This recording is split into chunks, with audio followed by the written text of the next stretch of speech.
আবার তাদের ঘরে গিয়ে ঢুকলো এবং ঘরে গিয়ে ঢুকতেই একটা দৃশ্য দেখে তার সিরতলা পেয়ে বরফের স্রোত নেমে এলো। সে দেখলো খাটের ওপর 3টে নরকঙ্কাল শুয়ে রয়েছে এবং সেই দৃশ্য দেখে সে চমকে এবং সে বুঝতে পারলো তার পেছনেই কেউ একজন দাঁড়িয়ে আছে এবং সেটাই অনুভব করে সে তার পেছন দিকে তাকিয়ে চমকে উঠে ধপ করে মাটিতে পড়ে জ্ঞান হারালো। সকালে ঘুম থেকে উঠে সে বুঝতে পারলো সে মাটিতে পড়ে আছে এবং উঠে সে বাড়ি থেকে ছুটে পালিয়ে গেল এবং ছুটতে ছুটতে সে ওই মন্দিরে গিয়ে পৌঁছালো এবং সেখানে দেখলো তান্ত্রিক তার জন্য অপেক্ষা করছে।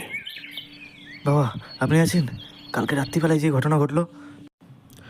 জানি রে, জানি।